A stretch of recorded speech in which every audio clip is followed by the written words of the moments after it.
also have more programming coming up. We love our programs here. So on Thursday, this Thursday, it just so happens the second Tuesday and the third Thursday wind up in the same week. Thank you, March. So it's been really busy around here. But we'll have history after hours and evening presentations on this format. And we have Christy Zigali, who will come and talk about women in the American Civil War. And that is at 5:30. And then our next Lunch and Learn is our fourth Tuesday, which is, I brought this so I wouldn't say the wrong date, March 28th. And then we will have Alex Mixter talking about Potter Street Station. And I know there's been a lot of interest in what might happen there. Okay, so if you need a calendar, I put some newsletters on the back table. If you don't get our newsletter to your door, I also put our little membership card so that you can find us on the website and sign up for your membership right there and get this delivered right to your door so you never miss anything. Okay, so enough of that. I'm glad you're here, and I'm glad Wes Reinbold is here. He is a farmer, and this is great for the museum because we're about to launch into the rest of the year focusing on agriculture and agriculture history in Saginaw County. So this is really exciting for us to have this view. Wes has been, he told me he would have done something in history if not for farming. So, and Sandy Schwan has told me that you are like the Frankentrost historian. So, so I'm sure this is going to be fascinating. And you're also the township supervisor for Bloomfield? For Bloomfield, yeah. Yeah. So I think wonderful insights and expertise, and we're just really happy to have you here. So thank you very much.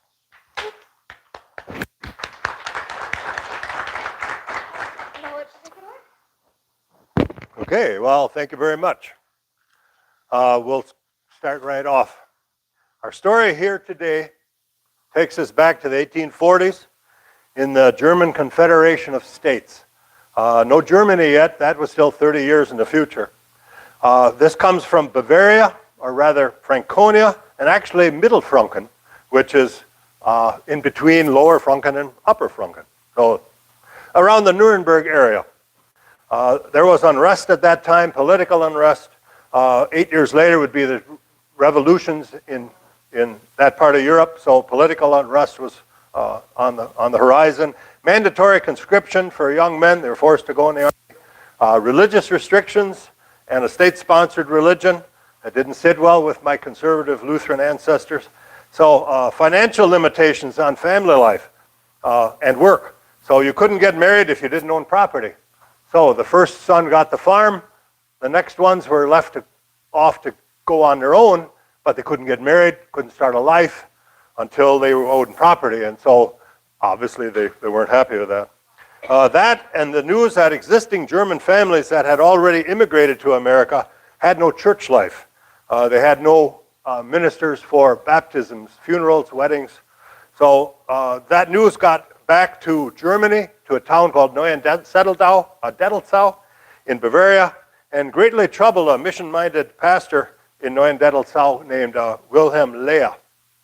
Pastor Leah was very missionary-minded. He had started a school there for deaconesses and was concerned what was happening to his fellow Germans in America. So Leah organized a group to bring Christianity to the Native Americans and also to provide a financial opportunity for people to make a new living, make a new life for themselves. They chose the Saginaw Valley of Michigan, and this first group was in the town called, you probably heard of it, Frankenmuth. Now, Frankenmuth was, the word actually means courage of the Franconians. They were the first ones to come over here. By 1846, another group had been gathered to accompany the Frankenmuthers, Frankentrost. Frankentrost, that word means comfort or consolation of the Franconians. Now, just a little side note, there were 4 Franconian colonies organized in Germany. In 1848 came Frankenlust, St. Paul's, where I-75 in Beirut, that big brick church, that's Frankenlust. The meaning of that word is joy of the Franconians. And then in 1851, St. Michael's on Frankenhilf. Frankenhilf, that word means help of the Franconians. It's kind of ironic that was designed as a poor people's colony, and yet later years they changed their name to Richville. So, anyways, so scattered throughout Middle Franken, Bavaria, settlers from small villages came together in the spring of 1847, traveling to Kulmbach to meet pastor candidate Grebner. There we go. And then to Hanover, Bremen, and then the point of their departure, Bremerhaven. The scheduled ship wasn't there, so part of the group boarded a ship named the Creole and left on April 15th. Second group waited for the ship originally planned to take them all, and they left on the second ship in April, on April 21st.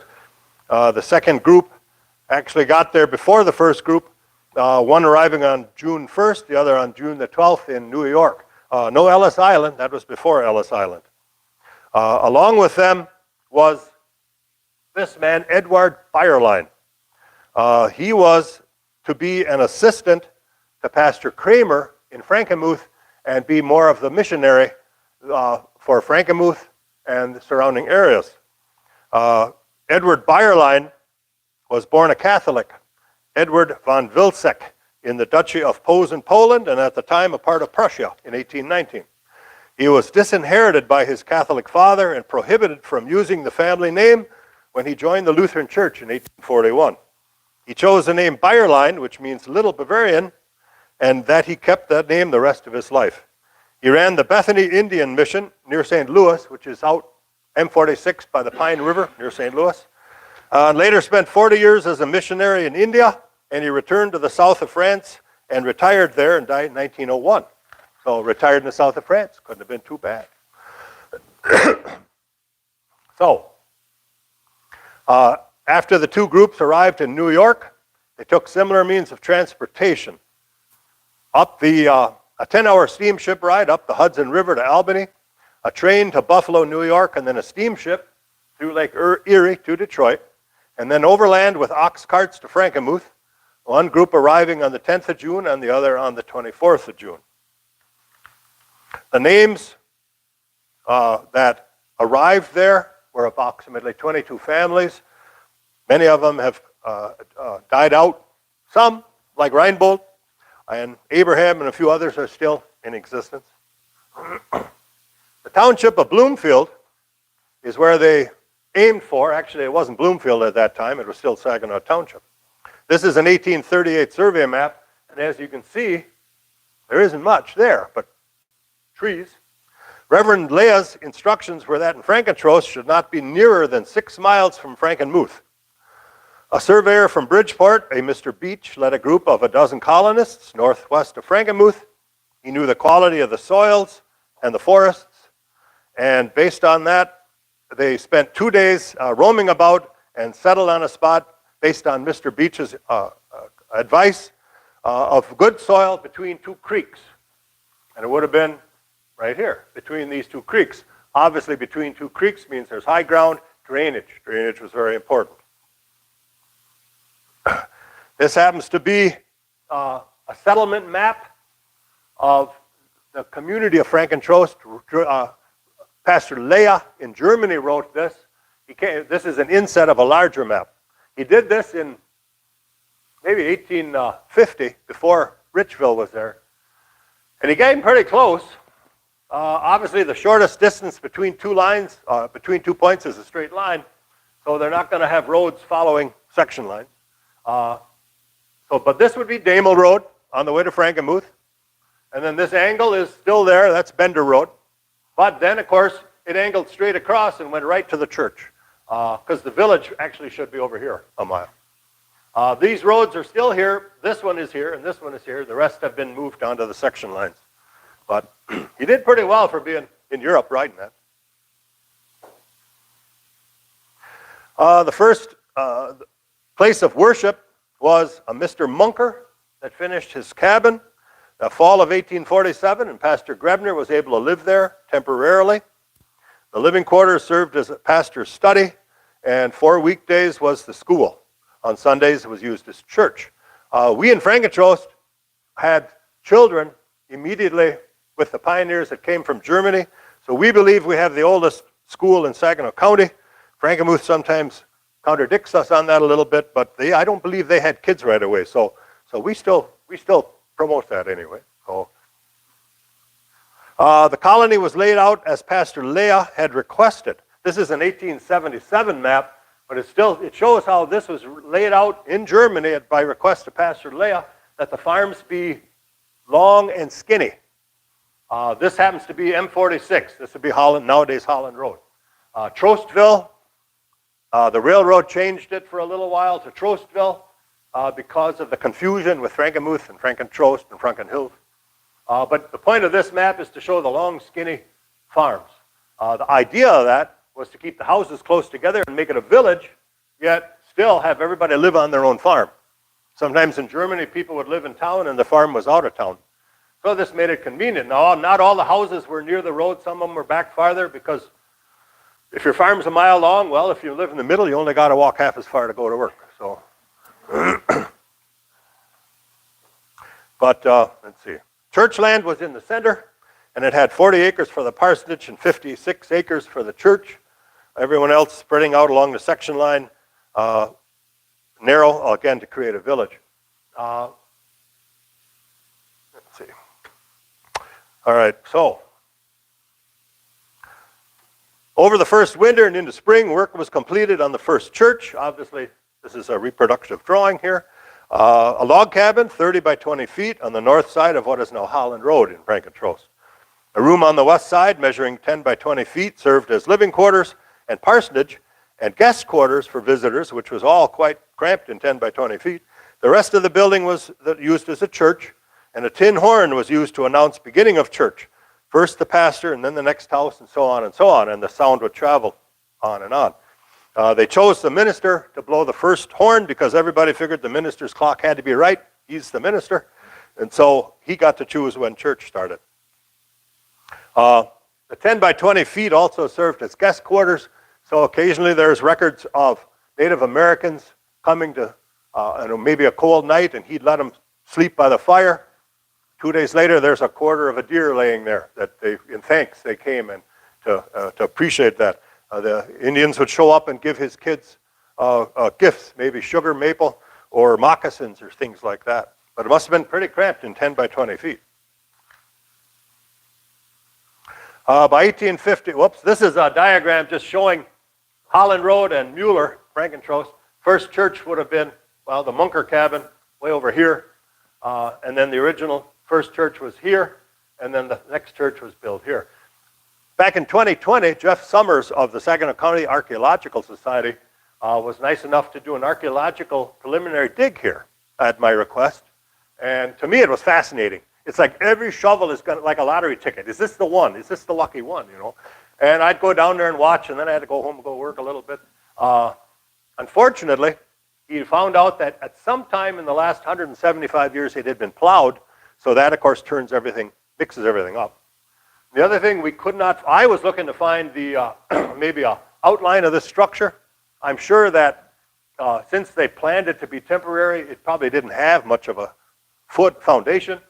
We did find evidence of slate and markings so that kids use for their schoolwork. We found evidence of chinking and glass that would have been used in the 1850s. So it's evident that there was a building there and people lived there. Of course, along the highway, you find a lot of bottle tops and, stuff from 150 years of people throwing junk out the window. But it was fascinating dig.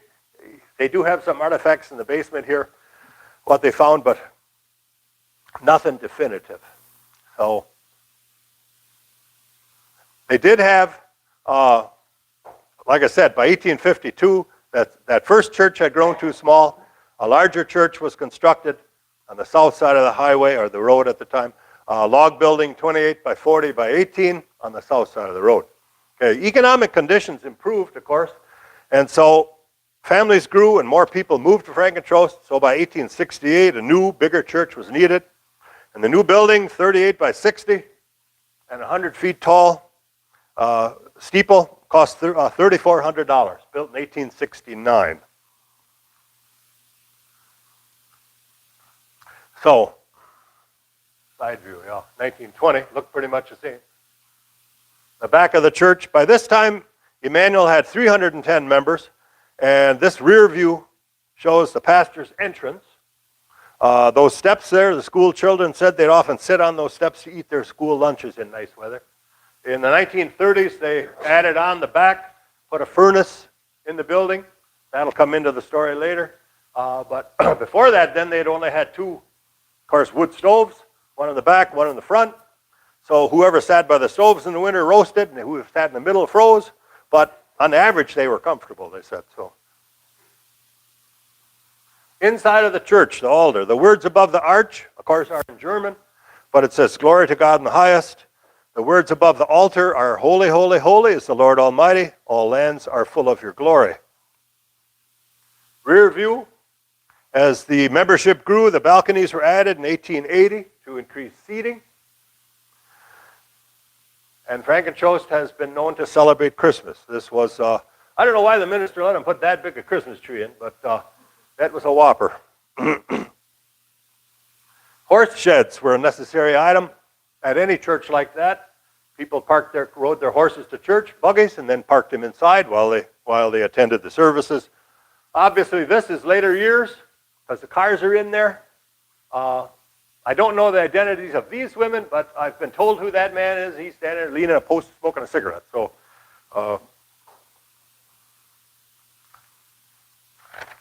by 1929, the subject of a new church came up, but the Great Depression hit the community, and the idea was put aside. Improvements were made, however: new pews, carpeting, stained glass windows, and a furnace. In a voters' meeting of the assembly, the idea was brought up to increase the amount of fire insurance coverage, and one of the builders in the congregation was heard to say, "With an all-wood building, you'll never get it out if it gets going."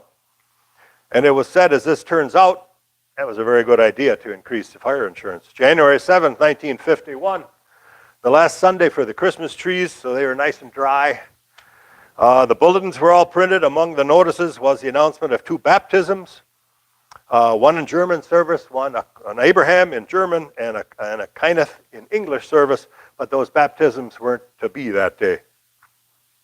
The fire started in the furnace room and quickly spread.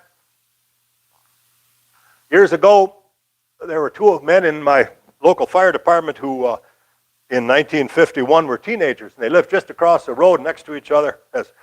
And they came out of their house to do chores early in the morning, and they thought it was odd that they smelled smoke, and oh, lo and behold, the church was on fire. Oh my gosh. So they ran over there. The minister's office door wasn't locked because it's 1951. So they went in there, and he said it sounded like a roaring jet engine. They opened the door to the chancel, and of course it was full of fire, and there was no chance they knew there was no saving it. So for lack of anything better to do, they grabbed the furniture in the minister's office and moved it out into the yard. Unknown to them, in the desk that they moved out was all the records for Frankentrost's births, deaths, and marriages for over 100 years. So thanks to them 2 young men, we can still go back and do genealogy research. Otherwise, we would have lost all of that. Those 2 names, they were both named Hetzner. They lived across the road from across the road next to each other. They were cousins. They're both passed away now. But it was a good story. The bells that's a rear picture. Let's see. That's the front. The bells in the steeple cracked and broke into pieces from the intense heat, fell to the ground. The wind was blowing from the west, threatening. We had a 1-room brick school to the east, and it was the heat from the church fire was threatening that school. We had another man that took these pictures, actually Mr. Abraham, that lived to the east, and he got up too to gather eggs in the morning and saw the church on fire and went down there, and he looked to grab his Brownie camera. And by doing that, he was able to go around he said, I walked around until I ran out of film. And of course, with that, we have record, and to anybody interested in history, isn't that good that he did that? What's the year again? 1951, January. No. That's a color picture. It shows the intensity of the fire. And also you see the efforts of the firemen. We had no fire department. Richville was called, and they couldn't do anything with the church, of course, but this is the swing set for the school. So you can see they're right in the front yard of the school. That's the bike rack. So they, when the water hit the school bricks, they already steamed and sizzled, and the windowsills were on fire, but they were able to save the school because that was still used as school.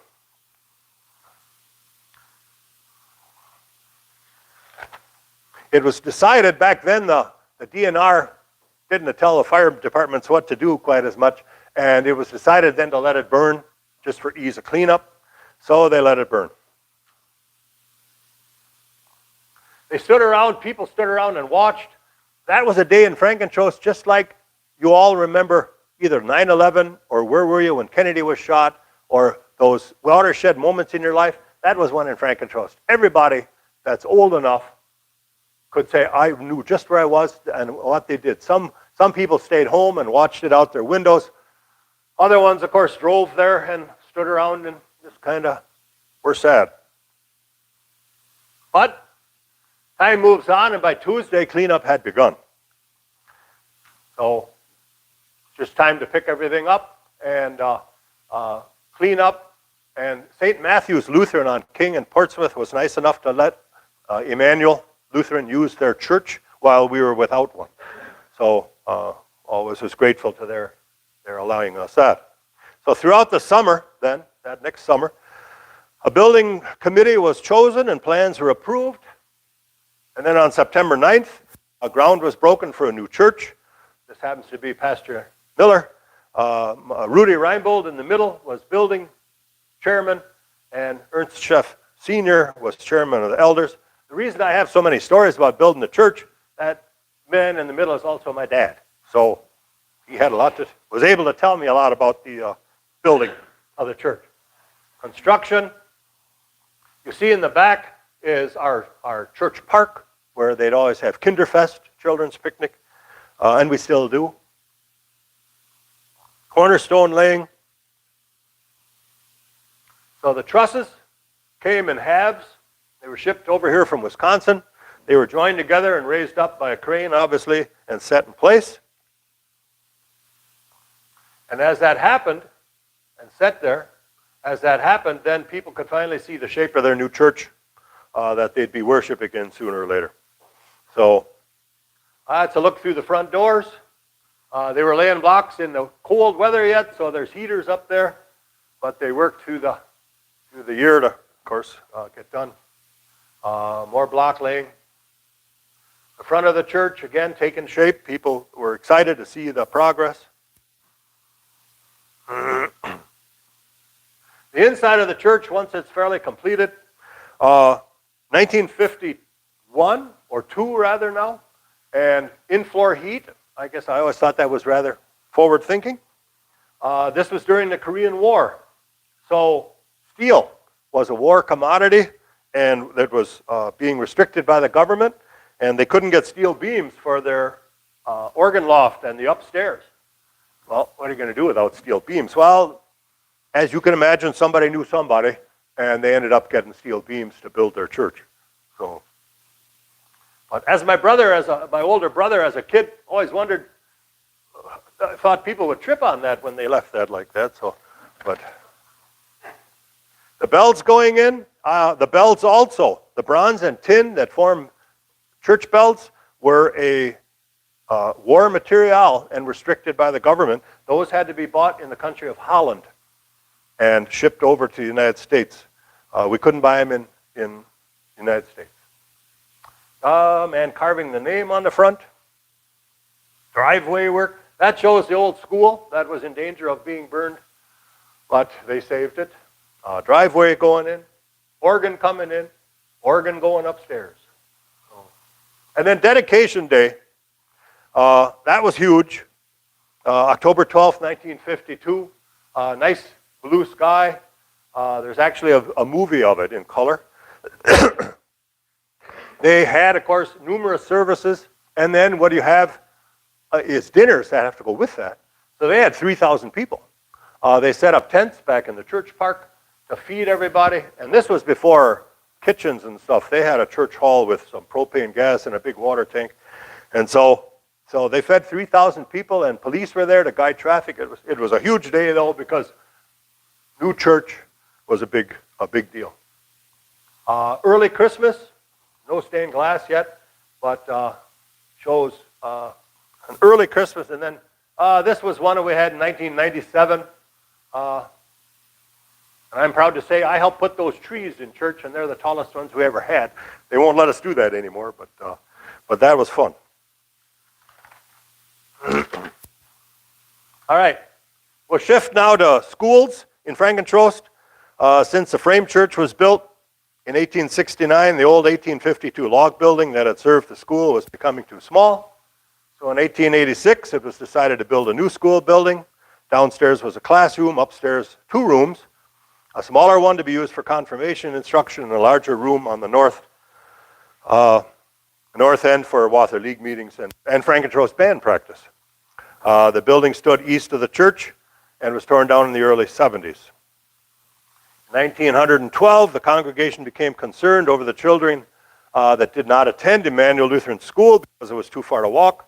Plans were made for a new school in Buena Vista Township to the west. So 1 acre was purchased on Holland Road, and the school was built for $1,300. That school is still there, just west of Portsmouth Road.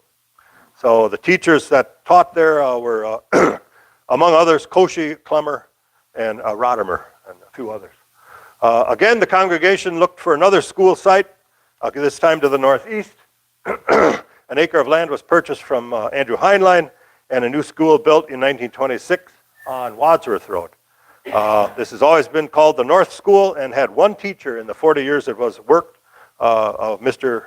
Richard Korf. That school is still there too, privately owned now. So the 3 schools served Emmanuel for many years, but time was catching up to them. Emmanuel had bought a school bus, so distance wasn't a problem, but the Saginaw County Health Department was concerned over the use of well water for drinking and outdoor toilets. It was decided to consolidate the 3 schools into one, and on January 5th, 1964, Dr. Oswald Huffman, who was the speaker for the National Lutheran Hour, was the speaker for our school dedication day. So the school has evolved a little bit, and this is what it looks like today. Now they have, of course, they had to add preschool and kindergarten and up through 8th grade. So I'm happy to say all my grandchildren go there, as my wife and I did, and my children. So we'll talk about Bloomfield Township, being that this is in part of the story. Bloomfield Township, this is an 1858 map, and Bloomfield Township, of course, when the Frankentrosters came, it was Saginaw Township. And then in 1849, Buena Vista was organized. And by 1853, they wanted to put a road to Saginaw. So they applied for, just like anything else, they applied for grant money for the bridge to the local government. And the government said the state said you have to form a township to have the proper means to do that. So they met and formed Bloomfield Township in 1853, and were able to get the money for the bridge that crossed this creek here, so they could make a road to Saginaw. Before that, all they had from Frankentrost, all they had is, you see this angle, that lines up to Bridgeport. Again, shortest distance between 2 points. This road is long gone, but this is the end of what's in Bridgeport called State Street. And when you get across the expressway, there's a little chunk called Grotto. That lines up with the end of Holland Road here. So there was a road that went right to Bridgeport, because that at first was their post office. The other road I point out is this one. This is Mueller Road. And of course now it stops here. But back then it was connected all the way up to, this is M15, because everything up here was swamp. So the only way to Bay City was either the Indian Trail, M15, or the river on a boat. So other than that, this still says Frankentrost. That was early enough for Frankentrost. So M46 was once the East Saginaw, Vassar, and Sanilac Plank Road Company. Before this, before this picture was taken. Begun in February of 1866, M46 Holland Road began at the corner of Water and Bristol Street in Saginaw City East. Through town and out was called German Colony Road. It went all the way to Richville, then Vassar, and then east through Mayville for a total of 35 miles. Planks were 4 inches thick and 8 to 10 feet long with right-of-way for loaded wagons. Tolls were paid at toll houses located along the route with special rates for regular customers like the Saginaw Port Huron Stagecoach. In 1879, they abandoned the road in Tuscola and Denmark townships, and by 1901, the road located in Bloomfield and Buena Vista was sold or transferred to the townships. But this is M46 in about 1910. Obviously, you see the church and a teacher's house and the path where all the school kids walk to school. Before that, it was a plank road. This is the same exact spot, as much as I could tell. By great danger to my own personal safety, I stood in the middle of M46 and took that shot. And again, it shows the corner of that field and the different church. But it's interesting how it's, of course, nothing stays the same.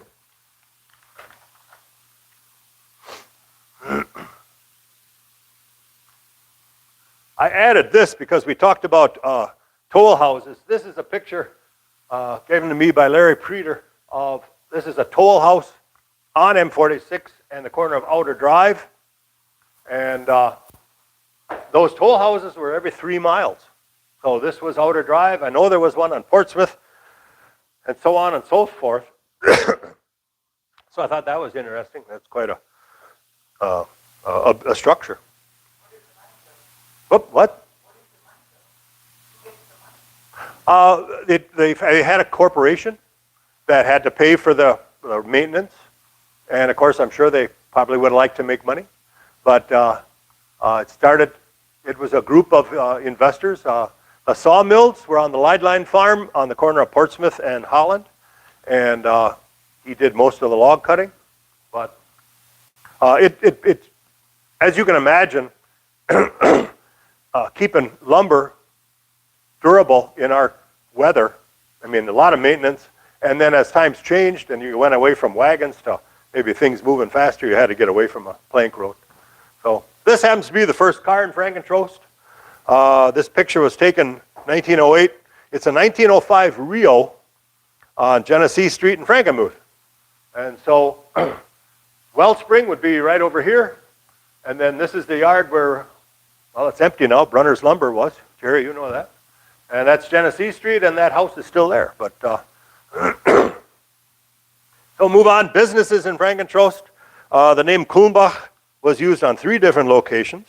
This picture shows a sugar beet loading station where the railroad crosses Reimer Road in the fall of about 1914, looking southeast toward Reimer. So the little building is a scale house. The farmers would bring their wagons loads of sugar beets and weigh in, and then originally they shovel them into the rail cars to be hauled into Carleton. Well, you can imagine that's a lot of work. So a local man built this elevator, and they were able then to shovel them into this first part here, and it dumped them into the rail cars. Made an awful lot of sense. At first, it was driven by a horse walking in a circle with a gearbox and a drive shaft. Later years then, or after that, they've got a great big hit and miss engine and could drive that. So agriculture, of course, played a large part in Frankentrost.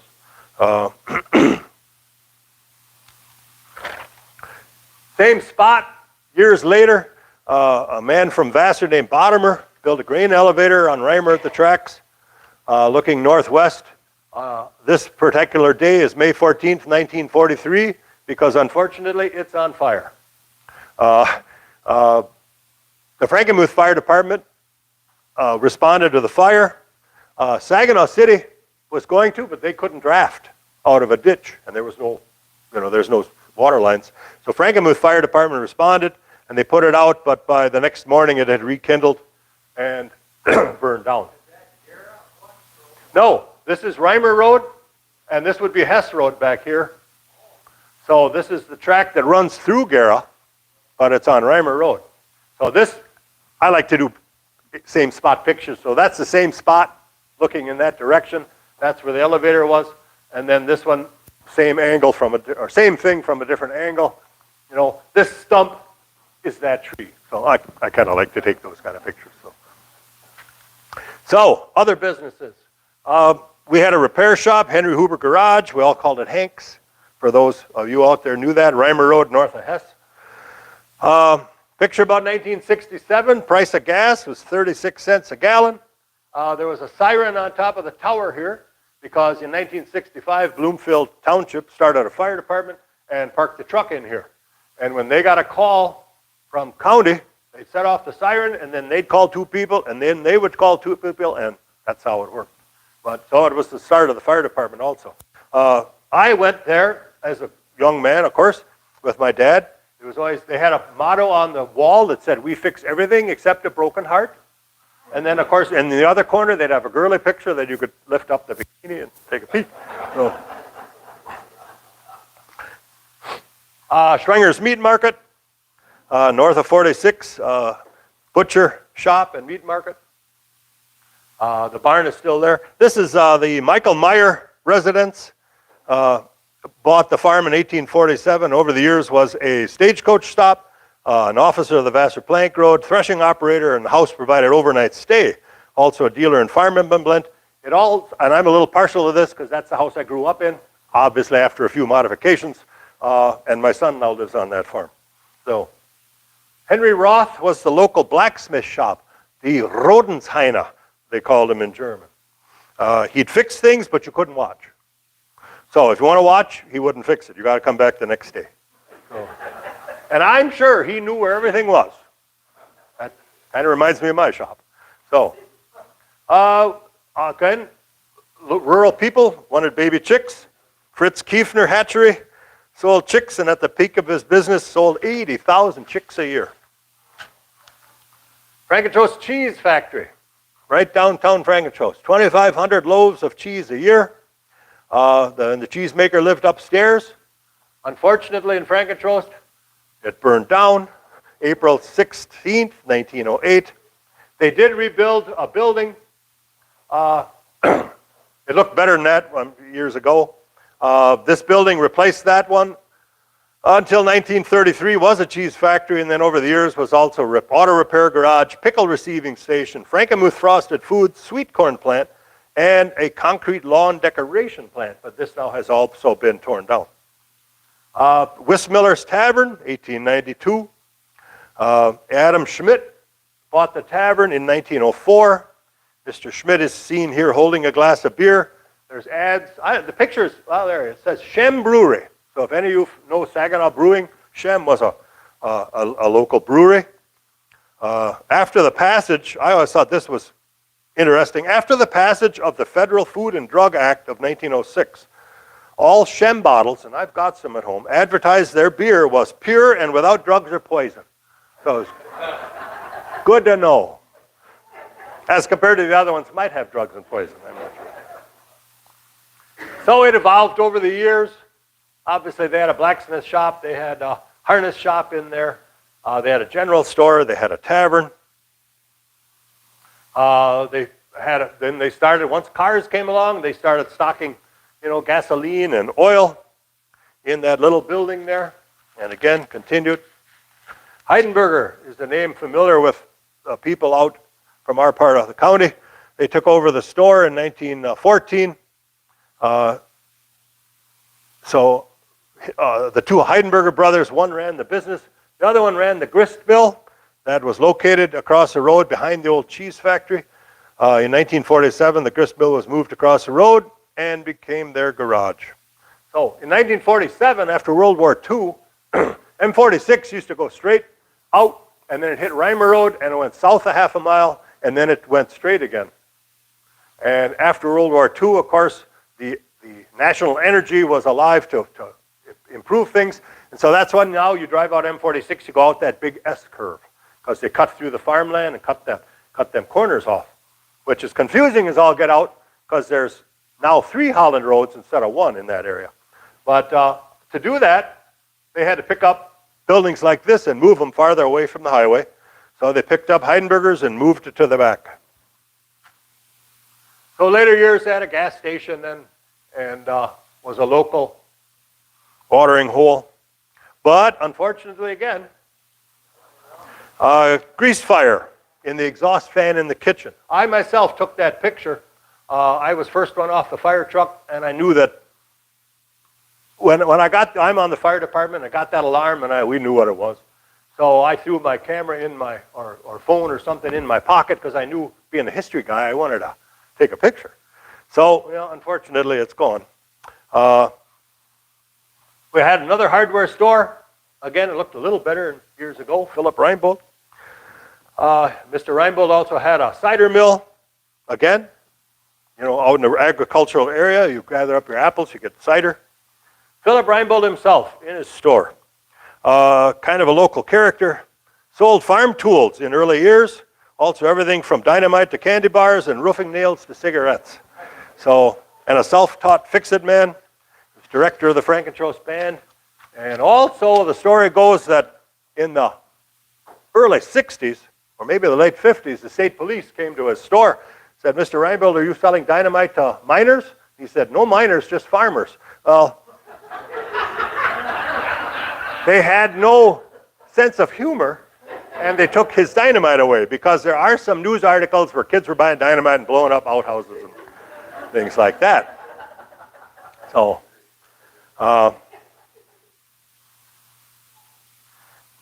the gun club, Frankentrost Gun Club, located on North Mueller Road, just east of now what's a rail trail, the Harger Rail Trail, east of Mueller, north of Frankentrost, in the woods. The Frankentrost Band is also playing here.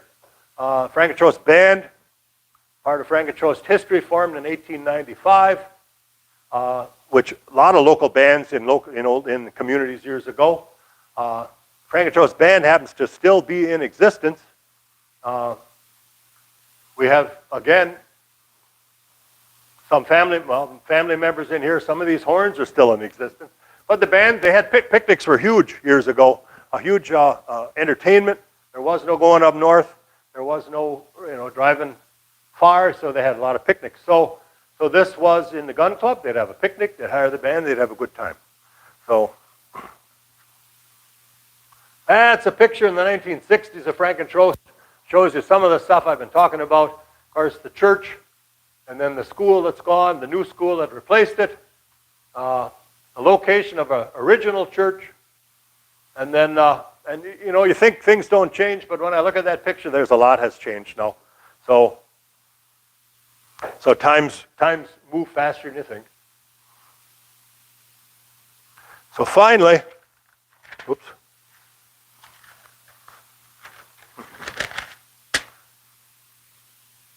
This shows then a map of, pretty accurate to today, again, the farms in Frankentrost. The land that the church owned, of course, was originally used because the church rules dictated every man had to cut so many cord of wood for the church, and then kindling for the parsonage, so the pastor's wife could start their stove. But as the trees ran out, and the pastor didn't have a cow and a horse and all that anymore, now it's rented out as farmland. But other than that, it's pretty much how Frankentrost is split up yet.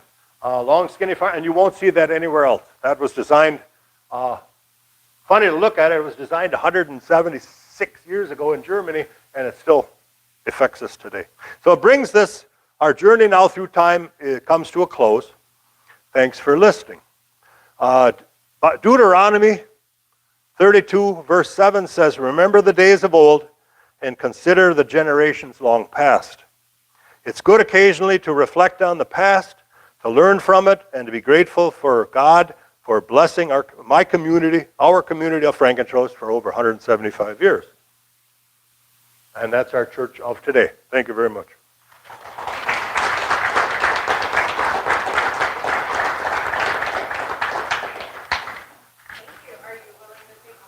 Absolutely. I'm very happy to talk to people. Usually I'm the last one to leave a party, so. In 1847, the land is farming. There's no trees, lumber. Absolutely, it was all trees. And that was, of course, their primary job to start cutting down trees. And, of course, they needed them for building cabins. But some of the men, being that farming was, they needed cash money to buy flour and sugar. Some of the men worked for a month in Saginaw at sawmills, and they would come home to tend their farm again at home. There were small sawmills locally, but of course the big ones where they went to work was on the river. But yeah, it was all trees. Some prairie, a little bit of prairie here and there. And the reason they settled, they saw, the surveyor saw the hardwoods, and hardwoods will grow on heavier ground, and the evergreens will grow on sand. And so they didn't want sand, they wanted heavier ground. And it is. It's some of my college professor at Michigan State told me Saginaw Valley and this area is in the top 10 most productive farmland in the world. So really, we do have a wonderful resource here in farmland in this area. So, yes, sir. Did they ever have a baseball? Yes, they did. My dad was on that, and we have some uniforms left. In fact, his uniform was on display here 2 years ago at the Saginaw Museum. They played locally. When my dad died, I got all his record books. They played local teams, sometimes in a hayfield, sometimes at a ballpark. Once in a while, he said there'd be a scout looking at some hot pitcher. Nobody ever made it farther than maybe the double A's, but that I asked him once, he had busted fingers, and he was a catcher. And so broke his fingers, broke his nose a few times, but yeah, that was, again, there was no going up north. What do you do in the Depression? There wasn't much money, but you could play baseball. He said his father talked against it. He said, Sunday you should stay home and rest so you can work harder on Monday. But, of course, my dad, well, he loved baseball. And until he died, he would yell at the TV watching the Tigers. So wasn't always complimentary, but he watched the Tigers. Yes? Well, thank you. Farming is I enjoy it, and no. Farming, I enjoy it. I'm old enough to retire, but I'm not gonna. I told my wife, we used to have a guy in the neighborhood that was really old, and he'd climb up on his tractor, and I said, I want to be like that guy. I want to be, when people ride by, they're going to say, look at that old man climbing on that tractor. She said, they already say that about you. So, thank you. Thank you very much. So, yes. I come from a family of farmers in Olivet, Marshall area. Yeah. My family owned all the way from Easter Road in Olivet up to Marshall. And my dad always told us how we had to walk to school. School house was a big driveway. We grew up in a swamp. Grandpa, every year he would just mow a little bit more to get more of that swampland. Yeah. But then it all got destroyed by ice. Yeah, and now by Marshall, there's a 1,000-acre parcel they're talking about making into a battery factory, I believe. So. They got no compensation for taking all our land. Yeah, usually eminent domain. That's what they did when they brought M46 through my wife's grandfather's farm. They offered X amount, and if you don't like it, we'll give you less. So he took the money and put an indoor bathroom in. He was pretty happy. Any Native Americans in that area? And Frankentrost, not much, because we didn't have a river. The Native Americans had a very strong presence in Frankenmuth area and Bridgeport, tremendous. But no, I mean, every farmer, our farm included, will find, arrowheads and the usual, and axe heads and stuff. I've got a few of them too. But no, we didn't have a river. We just had creeks running through the area, and so no encampments that we know of, nothing like that. Indian River, is that area? The what? Indian River, town? Oh, Indian Town. Indian Town is north and west of Frankentrost in Buena Vista Township on Portsmouth Road. And they did have, along the Sheboygan Creek, there were records of some Indian encampments there. But the ones the arrowheads that I found were just guys that probably took a shot and lost it. So, yes. My great-grandfather was the teacher at Manual. Really? Grower. Grower. Yes, we have pictures of him. Yeah, nice to know. So, yeah. My course is my cousin. Because his mother was an Abraham. Yeah. Yeah. Yeah, Teacher Korf actually was my teacher. 'Cause I'm old enough. When I went to college, I told my friends that I went to a one-room school for 2.5 years, and I lived in a house with no indoor bathroom. They said, "How old are you?"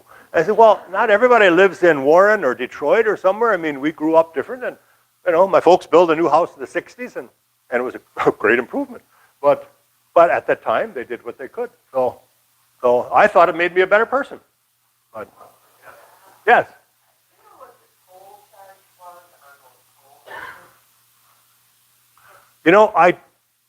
I do not. I have the record book for the toll company in my possession, and I've never come across it in there. But it makes me want to look now. So the record book for that whole company was pulled out of a dumpster back in the '70s. Some local government was cleaning out, and they threw everything away. And one of our history-minded people, went dumpster diving and found that. And so the whole records for that is actually in my house now. And that's a good question. I should look that up. But, yeah. Going back to that whole house, it was called a whole house, and it looked like, a drive-up. Now, the rest of the house is full master, I'm assuming so. Again, I'm not sure. would probably have to pay for his house and, Yeah. bring it Yeah. Yeah, when they built M46, they still hit some planks down deep. And of course, that was 70 years ago or 65 or whatever, and they didn't keep any. If it was me, I would have kept some, but that's just, that's why I got a whole collection of stuff that my wife says, what are we going to do with this someday? So, but I enjoy it. So, anything else? Yeah. You are too humble to say that you also are the accounting supervisor. Well, I am. Now, that was announced beforehand, so I'm not going to say it again. But being township supervisor has given me the opportunity to also dig around in township records, even though they're public records and they're open to anybody, but I have access to anything because, well, I got the keys. So, you had your hand up. Yeah. What's the highest number actually was there? In, How many actually people, the highest number actually was? well, the membership in Emmanuel Lutheran probably topped out close to 800. It's probably more like 600 now. Years ago, my generation even, you could get out of high school, go to steering gear, get a job, and you've got a career. And you could buy a house or build a house and stay in the neighborhood. Times have changed, and a lot of kids either go to college and then now where are they? Well, they're in Colorado and they're in Florida, and farms aren't 80 acres anymore. Farms are 500 acres or more. And so all these farmhouses that were on 80 acres, like I showed you the map, most of them have been sold off to somebody else. And the farm is owned by one guy and the house is owned by somebody else. How many families, your family, still live in that area? Your name and other? A lot. Reinbold is a fairly common name out east of Saginaw.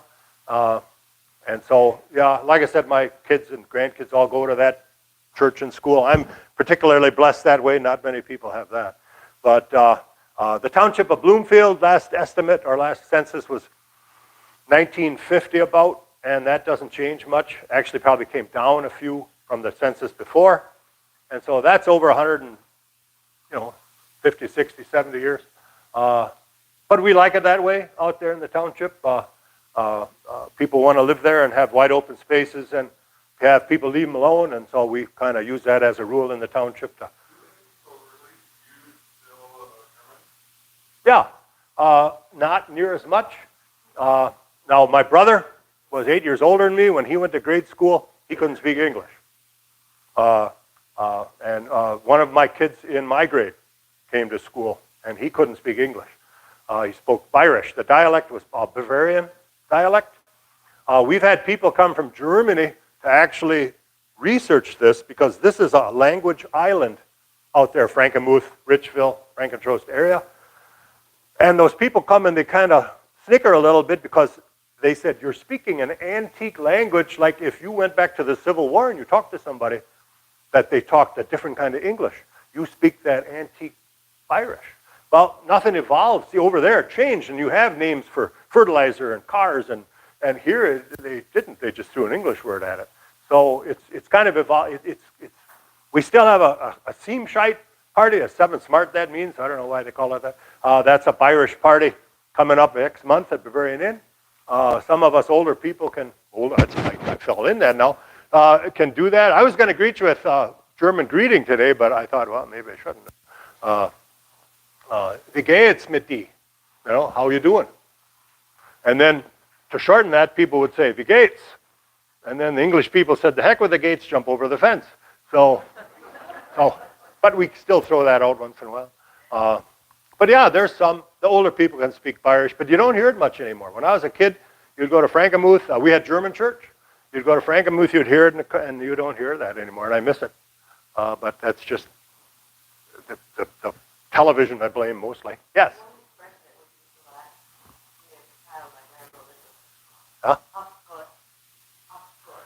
Yeah. Yeah, right. Right. Yeah. Oh, there's, everybody says, if you can speak German, teach me the dirty stuff. No, I'm not going to. You know any cuss words? No, yeah. But yeah, we can do that yet. But not much anymore, and that's dying out. And when you learn German at school, they teach you Hochdeutsch, High German. And what you hear on TV nowadays, if you hear somebody from Germany speaking, it'll be Hochdeutsch. And I don't know what they're saying. But if I get somebody from Bavaria, I can, if they speak slow enough, I can probably get most of it. So, but. Well, this is fascinating. I love learning about developments of these local communities like this. So thank you so much for sharing your knowledge and thank you for doing this. Good job. All within an hour. She said at 1 o'clock she's cut me off. So thank you for coming.